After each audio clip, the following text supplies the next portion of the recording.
Halo 3. Halo 3. One of, if not the best video game of all time. It's so hard to believe that this game is 15 years old now. I still remember where I was when it came out. I probably chewing on a choking hazard or in like very early years of school. I don't know, I was 3 years old. This game is hands down one of the best video games ever created, and even 15 years later, it still holds up near perfectly. With excellent presentation, excellent world building, one of the greatest scores in any piece of media ever, and a fantastic feeling game in both single player and multiplayer, Halo 3 still holds up as one of the best video games ever created, even today. But there's one pretty big criticism of the game that I've been seeing pop up in recent years that I completely disagree with. The criticism of the assault rifle.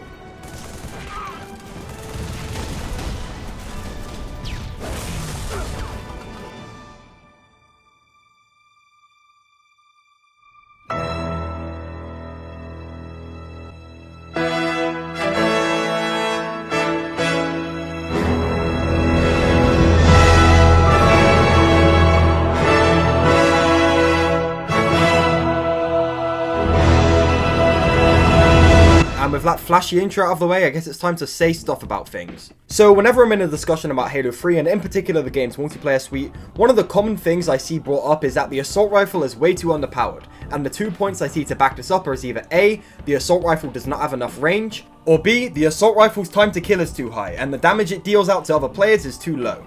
And in the least condescending way possible to people who think this, whenever I hear this take, the first thing that pops into my mind is a lack of understanding of how to use the assault rifle in this game. In order to understand this, we need to analyze what Halo's golden triangle is. Now, I'm sure for people who are familiar with what this is, hearing the phrase golden triangle is making your eyes roll out of your head, but a lot of people aren't, so I'm going to run through it now. The golden triangle of this game is gun firing, melee, and grenades. These are the three core elements that appear in every Halo game and formulate the game's combat loop. While a lot of the Halo games have their own things to add to this, like say dual wielding or thrusters from Halo 5 or things like that, all three of these elements can be seen across every Halo game and formulate the basic combat loop of the series. The game design role of the Halo 3 assault rifle is built very specifically to be a casual weapon that introduces you into the golden triangle. For example, if you solely used gunfire on someone, you probably won't land the kill. But if you mix it with a melee, you might land a kill. This is where the problem comes in, because most people treat the Halo 3 assault rifle like a regular video game gun or assault rifle that you can just sit with at a range and hold the trigger until the person dies.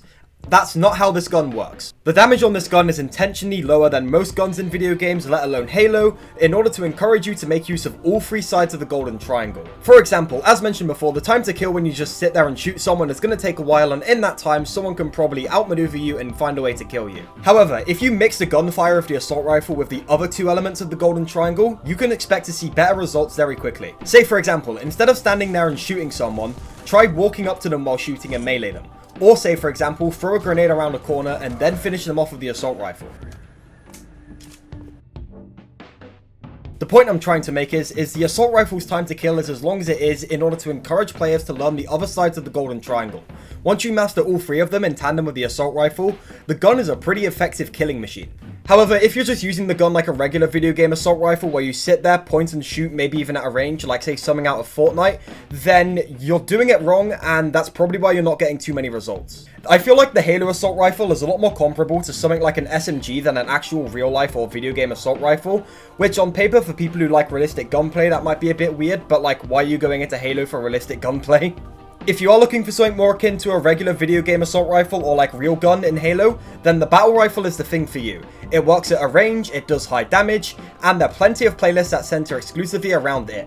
However, the assault rifle is its own thing in Halo, and I think should be allowed to be its own thing. The other reason why Halo 3's assault rifle is so good is that the low damage on the gun makes it very forgiving to fight against. The best comparison I can make to show you what I mean here is to compare it to the Halo 5 and Infinite assault rifle, which as far as time to kill goes for Halo assault rifles have pretty high time to kill.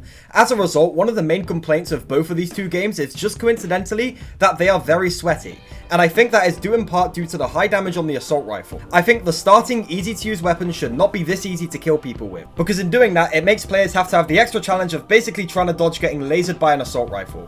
Whereas in Halo 3 and the classic Halo games, the assault rifle isn't as strong, making for a much more relaxed experience. This is why in pretty much most Halo games the assault rifle is associated with the more casual playlists, whereas the battle rifle is associated with the more competitive or sweaty playlists. That being said though, I don't mind Halo 5 and Infinite's assault rifles and actually really enjoy Infinite's. I think the time to kill could be a bit higher, and I think removing the headshot multiplier would be a good way to do that, but I think the infinite assault rifle is pretty solid, although I prefer Halo 3's. The point I'm trying to make here is the lower damage on this weapon in comparison to other weapons in video games and Halo makes the gun a lot more relaxing to fight with and fight against. It helps that the Halo 3 assault rifle has this quality because it's designed to teach the player the fundamentals of the golden triangle of Halo: gunfire, melee, and grenades. So I think it's good that a weapon designed to teach you the basics of Halo is as casual as it is. And if that isn't your thing and you want a weapon that's more precision based or damage based, there are other weapons in the game. If you want something that's more precision based and more kind of in line with the AR, the Magnum's there. If you want something that's more damage and precision based, that's what the BR is for. If you want something that deals heavy amounts of damage, you should go for a gravity hammer or a rocket launcher or something like that. And that's okay, because if you do want something that's more damage based, that's what getting other weapons like the ones I just mentioned before is for. A big part of the Halo is sandbox and scavenging for other weapons, so having a gun that has the qualities that I've mentioned throughout this whole video encourages players to get guns that fit the niches they want more, and I think enhances the gameplay of Halo as a whole. That's all I have to say though. Be sure to let me know what you think of the assault rifle in the comments down below, and if you disagree with me on this, tell me why. If you're interested in more gaming videos of this length or random 20-minute long Breaking Bad videos, whatever I'm feeling like that day, be sure to subscribe to my channel for more videos. Thanks for watching this far, and yeah, bye.